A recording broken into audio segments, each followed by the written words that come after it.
नमस्कार, हरियाणा चौपाल में आपका स्वागत है और मैं हूं आपके साथ लोकेश जगवानी।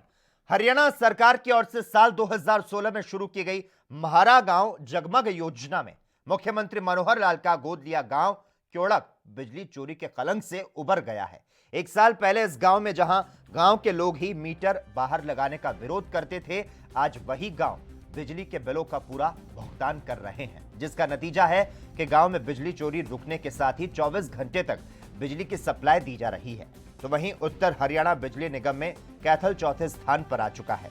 वर्तमान में कैथल जिले के कुल 290 गांव में 247 गांव पूरी तरह से जगमग हो चुके हैं।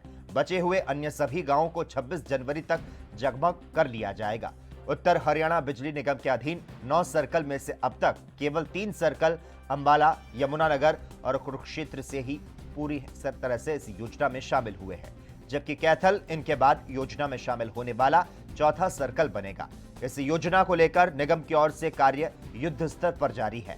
आपको बता दें, साल 2018 के अंत तक जिले में महज 120 गांव ही जगमग हुए थे, लेकिन 2 साल में जगमग योजना पूरी होने को है।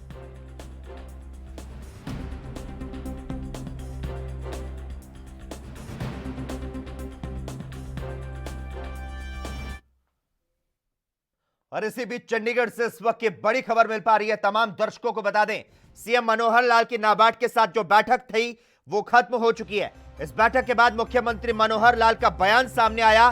कृषि, सिंचाई समेत कई परियोजनाओं पर चर्चा की गई। इस बैठक में बर्ड फ्लू पर भी सीएम मनोहर लाल खट्टर ने अपना बयान दिया। मुर्गियों के मरने की गति में कमी आई है, मनोहर लाल खट्टर ने यह बातें कही है। तमाम दर्शकों को बता दें, सीएम मनोहर लाल की नाबार्ड के साथ बैठक जो है वो खत्म हो चुकी है। इस बैठक के बाद मुख्यमंत्री मनोहर लाल ने बयान दिया है। नाबार्ड की बैठक में कृषि, सिंचाई समेत अन्य परियोजनाओं पर चर्चा की गई। 31 मार्च तक इन परियोजनाओं को मंजूरी मिल जाएगी। सीएम ने कहा कि जिलों को माइक्रो इरिगेशन योजना पर भी नाबार्ड ने सब्सिडी देने पर सहमति जताई है। सीएम ने कहा 2018-19 में 650 करोड़, जबकि चालू वित्त वर्ष में करीब 1300 करोड़ का सहयोग नाबार्ड से मिला और अगले वर्ष का अभी बजट तैयार होना है। सीएम ने कहा कि नाबार्ड का पूरे देश का बजट 1,25,000 करोड़ है, जिसमें से हरियाणा को ज्यादा मिले ये प्रयास रहेगा। सीएम ने यह भी कहा कि नाबार्ड के अगले बजट में हरियाणा को काफी सहयोग मिलेगा। तो साथ ही बर्ड फ्लू पर सीएम ने कहा कि मुर्गियों की मौत पर सरकार की लगातार नजर बनी हुई है।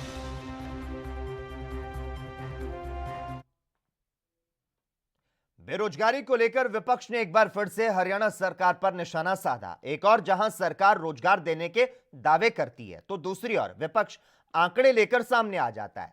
राज्य की बीजेपी जेजेपी गठबंधन वाली सरकार पर कांग्रेस के एकमात्र राज्यसभा सदस्य दीपेंद्र सिंह हुड्डा ने निशाना साधा। उन्होंने centre for monitoring Indian economy द्वारा जारी किए गए आंकड़ों के हवाले से कहा, हरियाणा एक बार फिर बेरोजगारी में नंबर 1 बन चुका है। दीपेंद्र हुड्डा के मुताबिक दिसंबर माह की रिपोर्ट के आधार पर हरियाणा में 32.5% बेरोजगारी दर है। इसका मतलब है कि राज्य में प्रत्येक 3 में से 1 हरियाणवी बेरोजगार है।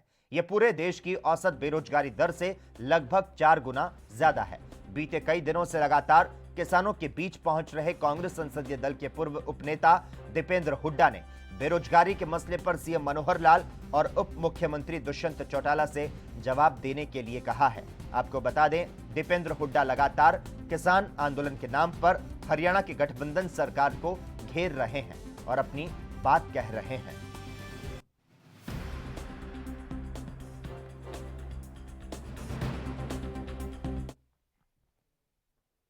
हरियाणा सरकार ने छोटे व्यापारियों को बड़ी राहत दी है। दरअसल राज्य में 5 लाख रुपए तक का सालाना कारोबार करने वाले छोटे व्यापारियों को बाजार शुल्क में 1% की छूट मिलेगी। तो वहीं मुख्यमंत्री मनोहर लाल ने प्रस्ताव को मंजूरी दे दी। इसके लिए हरियाणा कृषि उत्पाद बाजार नियम में जरूरी संशोधन किए जाएंगे। योजना का लाभ उठाने के लिए छोटे व्यापारियों को वित्तीय वर्ष के समापन पर मार्केट कमेटी में अंतिम वार्षिक रिटर्न जमा कराना होगा।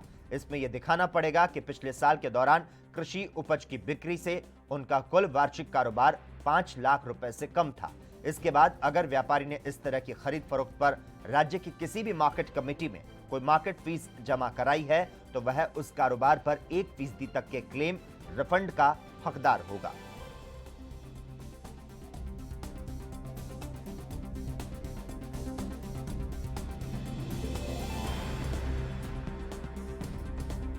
हरियाणा सरकार ने छोटे व्यापारियों को यहां पर बड़ी राहत दी है। दरअसल राज्य में 5 लाख रुपए तक का सालाना कारोबार करने वाले छोटे व्यापारियों को बाजार शुल्क में 1% की छूट मिलेगी। वहीं मुख्यमंत्री मनोहर लाल ने प्रस्ताव को मंजूरी दे दी। इसके लिए हरियाणा कृषि उत्पाद बाजार नियम में जरूरी संशोधन किए जाएंगे।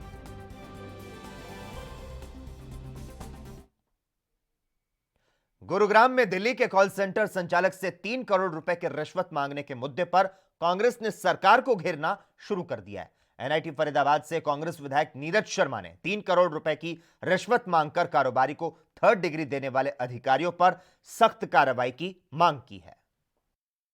से कांग्रेस विधायक नीरज शर्मा हैं, कई विषय लेकर ये मीडिया से रूबरू हुए। जानते हैं सर क्या अहम मुद्दे थे जो आज आप लेकर चंडीगढ़ में पत्रकारों के समक्ष पेश हुए। नमस्कार साहब, गुड़गांवा के अंदर एक इतना बड़ा कांड हुआ, जबकि गुड़गांवा हमारा ऐसा ज़िला है जो आज विश्व मानचित्र पे पिछले 15-20 सालों में उभर के निकल के आया है। और उस गुड़गांवा शहर के अंदर व्यापारी इस तरीके से परेशान होंगे, कॉल सेंटर वाले इस तरीके से परेशान होंगे, तो कैसे तो हमारा गुड़गांवा आईटी हब बनेगा हैदराबाद या बेंगलोर की तरह। और ये हमारे बच्चों के रोजगार का भी प्रश्न है। अगर जो इसी तरीके से लोग परेशान होते रहे, सरकारें हाथ पे हाथ धरे बैठी रहीं, पुलिस उचित कार्रवाई नहीं करेगी, तो जो कॉल सेंटर चल रहे हैं थोड़े बहुत वो भी यहाँ से शिफ्ट हो जाएंगे। और हम बच्चों को पढ़ाते किस लिए कि यार उनको अच्छे से अच्छी नौकरी मिले, रोजगार मिले, हमारे पास रहे। आज बच्चे मजबूरी में ही तो हैदराबाद और कर्नाटक जाके नौकरी कर रहे हैं, बेंगलोर हमारे ही तो बच्चे हैं, वो हमारे बच्चे तो वहाँ जाके जॉब कर रहे हैं हमसे दूर। ये मामला है, एक व्यक्ति कॉल सेंटर चलाता था और वो विदेशों के अंदर जेम्स, ये जो बहुमूल्य रत्न वगैरह होते हैं, वो ऑनलाइन बेचता था। उसको धोखे से गुड़गांवा बुलाया गया, पुलिस ने उसके साथ 3rd डिग्री का इस्तेमाल किया, उसको बंधक बना लिया, उसको जाने नहीं दिया कहीं, जैसा उसने अपनी FIR में लिखा है। और उसके साथ 2-3 पुलिस वाले छोड़े गए। उसके घर में शायद शादी भी थी कोई, उसने मुथूट में पैसे रख के उनको पैसे दिए, करोड़ों की रिश्वत का मामला था। उसके बाद भी उनकी आत्माओं को संतुष्टि नहीं मिली, उसको और टॉर्चर करते रहे। और वो आदमी देखो, गुड़गांवा के अंदर पूरा ना पुलिस का एक गिरोह बैठ गया, संगठित गिरोह ही बोलूँगा मैं इसको, जैसे गुंडों का गिरोह होता है ना, ऑर्गेनाइज्ड क्राइम का, तो गुड़गांवा में ऐसे ही संगठित पुलिस वालों का गिरोह बैठ गया। वो उसके पीछा ही नहीं छोड़ा उसका। फिर उस आदमी ने जैसे तैसे हिम्मत करके, कहीं से उसको विश्वास मिला, उसने फरीदाबाद में शिकायत दर्ज करी, विजिलेंस की रेड पड़ी और सिर्फ एक हवलदार गिरफ्तार हुआ है आज तक, वो भी रेड हैंडेड मौके पे पकड़ा गया। आज 10 दिन हो गए हैं, एक गिरफ्तारी नहीं हुई। FIR दर्ज हुए, आज 28 तारीख की FIR है, 28 दिसंबर की। पुलिस कर क्या रही है?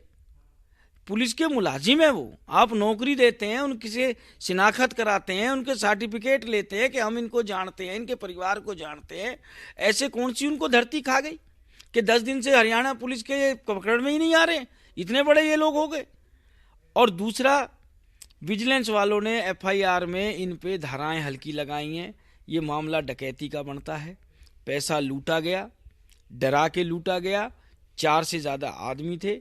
मैं कल मुख्यमंत्री जी से भी मिल के आया हूँ, उनको भी सारे कागज़ दिए हैं, पुलिस के उच्च अधिकारियों तक कागज़ पहुँचाए हैं। और मेरा सरकार से ये मांग है, सिपाही से लेके CP तक, जब तक इस मामले की पूर्णतः जांच ना हो, सबको पब्लिक डीलिंग से दूर रखा जाए।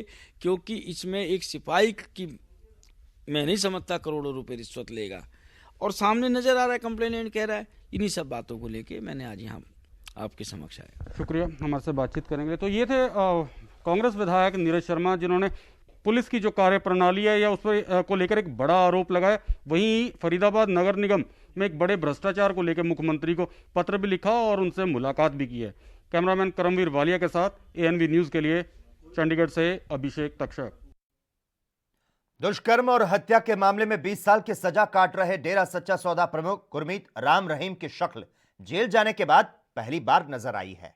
बाबा का एक वीडियो वायरल हो रहा है जिसमें वह नजर आ रहा है। बाबा करीब 3 महीने पहले अपनी बीमार मां को देखने के लिए एक दिन के पैरोल पर गुरुग्राम के मेदांता अस्पताल गया था। उस दौरान बाबा को गाड़ी में 300 जवानों की सुरक्षा में अस्पताल ले जाया गया था। लेकिन इतनी कड़ी सुरक्षा के बीच बाबा का वीडियो बनाया गया और अब यह वायरल हो रहा है। सूत्रों के मुताबिक राम रहीम 24 अक्टूबर 2020 को शाम तक अपनी बीमार मां के साथ रहा। इस दौरान उसकी सुरक्षा में हरियाणा पुलिस की 3 टुकड़ियां तैनात थी। एक टुकड़ी में 80 से 100 जवान थे, यानी कि 250 से 300 जवानों की तैनाती की गई। बाबा को जेल से बख्तरबंद गाड़ी में लाया गया था। जिस फ्लोर में उसकी मां का इलाज चल रहा था उसे पूरा खाली कराया गया था।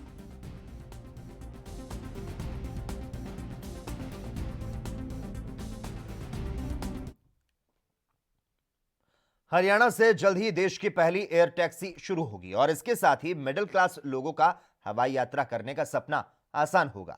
इस सपने को हरियाणा के झज्जर स्थित बेरी गांव के बेटे कैप्टन वरुण सुहाग पूरा करने जा रहे हैं। आपको बता दें, कैप्टन वरुण देश में पहली एयर टैक्सी शुरू करने जा रहे हैं। इस एयर टैक्सी की शुरुआत हिसार एयरपोर्ट से होगी। यहां से लोग देहरादून, चंडीगढ़ और धर्मशाला कम किराए और कम समय में आ जा सकेंगे। 2015 में शुरू हुए इस स्टार्टअप को अब रीजनल कनेक्टिविटी स्कीम के तहत एयर टैक्सी चलाने की जिम्मेदारी भारत सरकार के सिविल एविएशन मंत्रालय ने दी है। सब कुछ फाइनल हो चुका है और हिसार से यह सेवा शुरू करने के लिए जल्द ही तारीख तय की जाएगी।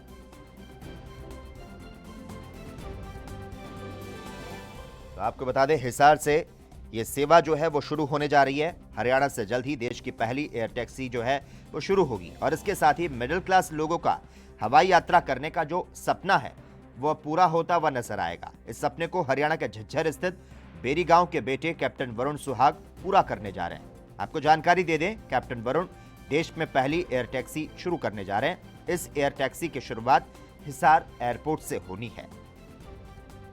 यहां से लोग देहरादून, चंडीगढ़ और धर्मशाला कम किराए और कम समय में आ जा सकेंगे।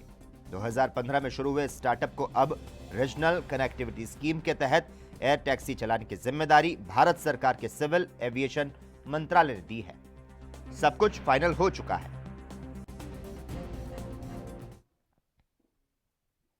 अगली खबर हरियाणा के झज्जर से, जहां पर आयुष्मान भारत योजना के तहत जिले के 71,362 लाभार्थी अपना आयुष्मान कार्ड बनवा चुके हैं। आपको बता दें, आयुष्मान कार्ड बनाने के लिए प्रदेश स्तर पर जिले ने बेहतर कार्य किया है, जिसकी बदौलत प्रदेश में जिला आयुष्मान कार्ड बनवाने में तीसरे स्थान पर है।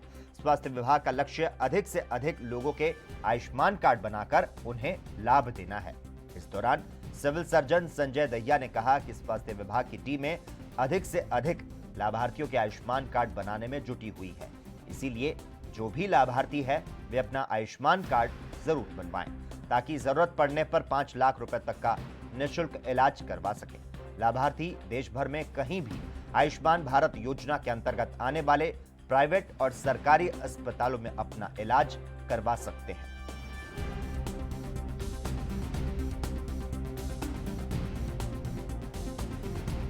प्रधानमंत्री जन आरोग्य योजना 23 सितंबर 2018 को ऑफिशियली लॉन्च की गई थी और फिलहाल इस समय झज्जर जिले में 9 तो सरकारी अस्पताल और 12 प्राइवेट हॉस्पिटल इसमें एनपैनल हैं। इसमें जो भी SCCC की लिस्ट में 2011 में लाभार्थी हैं उनका एक गोल्डन कार्ड बनाया जाता है और उस गोल्डन कार्ड को लेके वो हमारे पास जो भी प्राइवेट हॉस्पिटल एनपैनल जो भी हमारे सरकारी अस्पताल हैं उनमें जाके अपना इलाज करवा सकता है। वो पूरा परिवार 5 लाख रुपए सालाना का बीमा होता है उसका, और अगर कोई भी खर्चा 5 लाख रुपए तक का उन पे आता है तो वो सरकार उसका वहन करती है।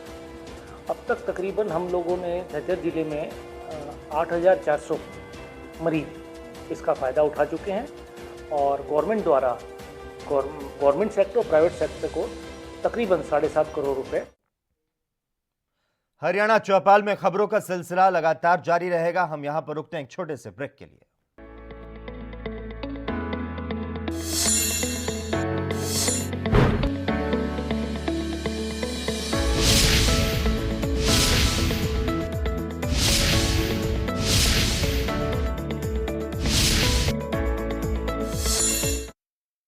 क्या आप दुबले पतले कमजोर हैं? आपकी सेहत नहीं बनती, भूख कम लगती है, वजन नहीं बढ़ता। दरअसल मेन बात खाना पीना खाना नहीं है, मेन बात है खाया पिया लगना। और अगर खाया पिया लगेगा ही नहीं तो सेहत बनेगी कैसे?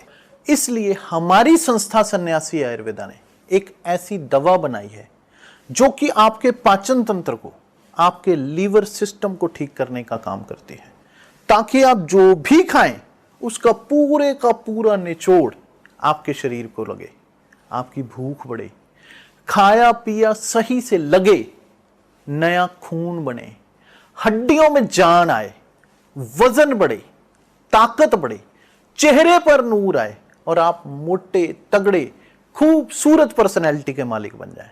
यह दवा पूरी तरह से आयुर्वेदिक होती है।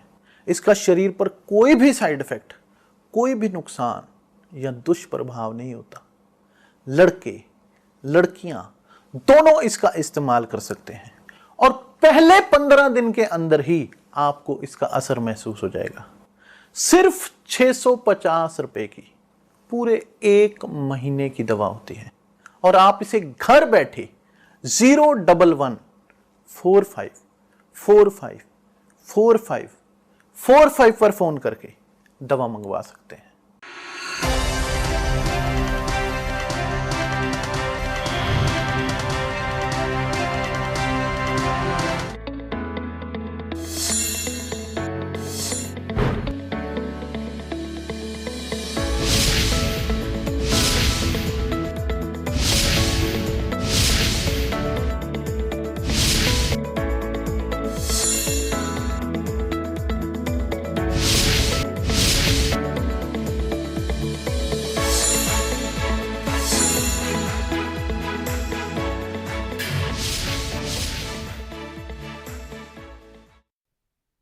ब्रेक के बाद हरियाणा चौपाल में एक बार फिर से आपका स्वागत है। हरियाणा में फतेहाबाद के सरकारी अस्पताल में प्रशासन की बड़ी लापरवाही देखने को मिली। दरअसल पीड़ित परिजन अपने बच्चे का इलाज कराने अस्पताल में आए और अस्पताल का प्रशासन इन्हें ऊपर नीचे के चक्कर कटवाता रहा। दरअसल बताया जा रहा है कि 1.5 साल का बच्चा गर्म पानी से झुलस गया था, जिसका इलाज करने की जगह अस्पताल प्रशासन उन्हें इधर उधर घुमाता रहा।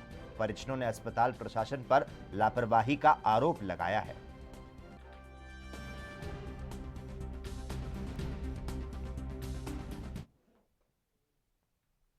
हरियाणा के चरखी दादरी के भाडड़ा उपमंडल के गांव नांधा के राजकीय वरिष्ठ माध्यमिक विद्यालय के जर्जर भवन को शिक्षा विभाग द्वारा 2.5 वर्ष पूर्व तोड़ने के बाद भूल गया, जिसके कारण 6ठी से 10वीं तक के बच्चों को बैठाने के लिए मात्र एक कमरा है, जिसमें विद्यालय प्रबंधन स्कूल रिकॉर्ड ऑफिस बनाए या फिर 173 बच्चों को बैठाकर शिक्षित करे।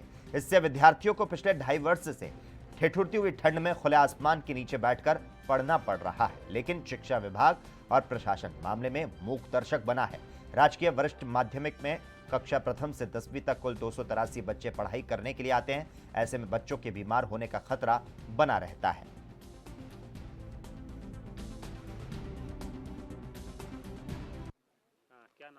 मेरा नाम नीतीश है। हाँ नीति जी, क्लास कौन सी है? 12वीं क्लास। हाँ, स्कूल में क्या क्या परेशानी है आपको? स्कूल में सारी परेशानियां सर। क्या परेशानी है? बिल्डिंग सर 4 साल से नहीं बनी है अब तक। ये 2017 में टूट चुकी थी और अब तक कोई इसका ये नहीं कि ये बन जाएगी, इसकी कोई अभी पक्का नहीं हुआ है। अभी बनने की कोई संभावना है ही नहीं। नहीं, आश्वासन मिल रहा है, वैसे पक्का नहीं कि ये बन जाएगी। ये स्कूल बनता नहीं, आपको बनाने का कोई टेंडर हुआ पास हुआ नहीं पता हमको। हाँ। तो आपको यहाँ नहीं बनती है, भवन नहीं बनता, आप क्या करोगे आगे? सर हम तो क्या करेंगे, हम तो सर से बोल रहे हैं, हमारे गांव के सरपंच से ही बोला है और श्रीमती नैना चौटाला को बोला ही, आगे तो उनका काम है, वो क्या करेंगे। जी ओके। तो आपको अभी भवन बने ही नहीं है? हाँ नहीं बने हैं। तो सर्दी में परेशानी आती है? सर्दी में परेशानी आती है और हम अगर गर्मी हो तो गर्मी में बाहर बैठना पड़ता है, अगर बारिश आ जाए तो प्राइमरी के स्कूल में एडजस्ट करना पड़ता है। ओके। आपका नाम क्या है? रिंकू कुमारी। रिंकू कुमारी। आपकी क्लास कौन सी है? 12वीं कक्षा। तो स्कूल में क्या क्या सुविधा है? स्कूल में पानी की सुविधा है और पढ़ाई की तो है ही, पर स्टाफ की कमी है। स्टाफ की कमी है? Yes sir. स्टाफ है नहीं है? कम है सर। अच्छा, आपको बैठने के लिए भवन है? नहीं सर। तो भवन कब से नहीं है? 4 सालों से नहीं है। एक भी भवन नहीं है? नहीं सर। तो आपने किसी को कहा कि हमारे स्कूल में भवन बननी चाहिए या नहीं बननी चाहिए? यस सर, हमने सरों को भी कहा था और श्रीमती नैना चौटाला आई थी, उनको भी कहा था। फिर उन्होंने यही कहा कि बन जाएंगे, आश्वासन के द्वारा हमें कुछ नहीं मिला। तो एक भी कमरा भी नहीं है? नहीं सर, तो एक भी नहीं है। ये तो बरसात आ जाए, मौसम ज़्यादा ठंडा हो जाए तो फिर आप क्या करेंगे? या घर जाएंगे यहाँ फिर?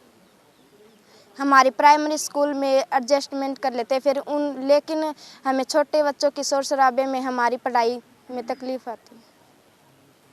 ये भवन 2017 के अंदर ऑक्शन होनी थी और सरकार ने ऑक्शन कर दिया था। ऑक्शन वाले अपना मेटीरियल यहाँ से उखाड़ ले गए थे। जून में वो क्लियर हो चुका था। जून 17 में यहाँ से सभी मलबा जो है ना वो ले जा चुके थे। उसके बाद जो है ना बिल्डिंग आज तक नहीं बनी है।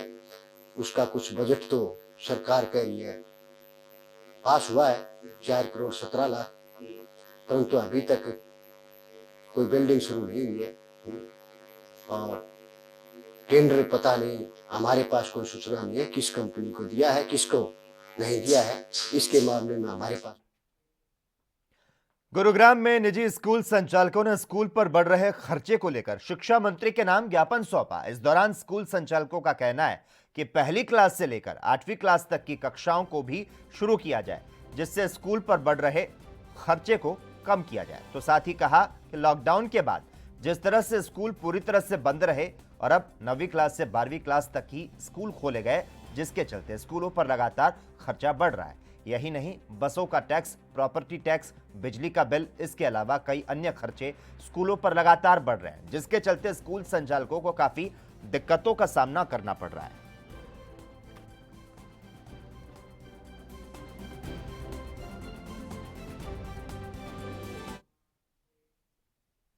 ब्रिटेन से कोरोना का नया स्वरूप अब हरियाणा में पहुंच चुका है। वहां से आए हरियाणा के 4 लोगों में कोरोना का नया स्ट्रेन मिला है। इनमें करनाल में 2, रेवाड़ी, गुरुग्राम में एक मरीज मिला है। यह जानकारी खुद स्वास्थ्य विभाग के महानिदेशक एसबी कंबोज ने दी है। ब्रिटेन से करीब 2000 लोग हरियाणा आए, सभी की जांच की गई।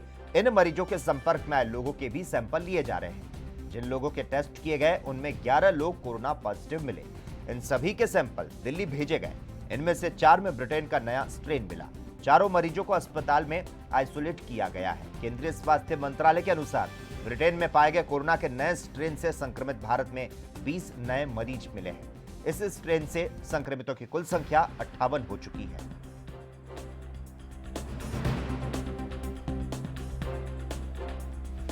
ब्रिटेन से कोरोना का नया स्वरूप अब हरियाणा भी पहुंच चुका है। वहां से हरियाणा के 4 लोगों में कोरोना का नया स्ट्रेन मिला। इनमें करनाल के 2, रेवाड़ी, गुरुग्राम में एक मरीज मिला। ये जानकारी खुद स्वास्थ्य विभाग के महानिदेशक एसबी कंबोज ने दी। ब्रिटेन से करीब 2000 लोग हरियाणा आए, सभी की जांच की गई। इन मरीजों के संपर्क में आए लोगों के सैंपल लिए जा रहे हैं। जिन लोगों के टेस्ट किए गए उनमें 11 लोग कोरोना पॉजिटिव मिले। इन सभी के सैंपल दिल्ली भेजे गए। इनमें से 4 में ब्रिटेन का नया स्ट्रेन मिला। चारों मरीजों को अस्पताल में आइसोलेट कर दिया गया है। केंद्रीय स्वास्थ्य मंत्रालय के अनुसार ब्रिटेन में पाए गए कोरोना के नए स्ट्रेन से संक्रमित भारत में 20 नए मरीज मिले। इन स्ट्रेन से संक्रमितों की कुल संख्या 58 हो चुकी है।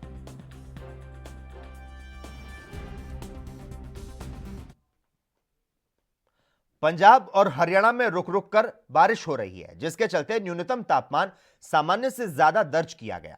मौसम विज्ञान विभाग ने यहां बताया कि दोनों राज्यों की साझी राजधानी चंडीगढ़ में न्यूनतम तापमान 13.6 डिग्री सेल्सियस रिकॉर्ड किया गया, जो सामान्य से 8 डिग्री सेल्सियस ज्यादा है। हरियाणा के अंबाला में न्यूनतम तापमान 11.9, हिसार में 11.8 और करनाल में 13.2 डिग्री सेल्सियस रिकॉर्ड किया गया, जो सामान्य से 6 डिग्री सेल्सियस ज्यादा है। नारनौल में न्यूनतम पारा 13.2, रोहतक में 12.8, भिवानी में 7.2 और सिरसा में 13.2 दर्ज किया गया। पंजाब के अमृतसर में न्यूनतम तापमान 12, लुधियाना में 11.7 और पटियाला में 13.5 डिग्री सेल्सियस रिकॉर्ड किया गया, जो सामान्य से 9 डिग्री तक ज्यादा है। आदमपुर में न्यूनतम तापमान 10.5, हलवारा में 9.6, भटिंडा में 10.5, फरीदकोट में 12 और गुरदासपुर में 12.4 डिग्री सेल्सियस रिकॉर्ड किया गया।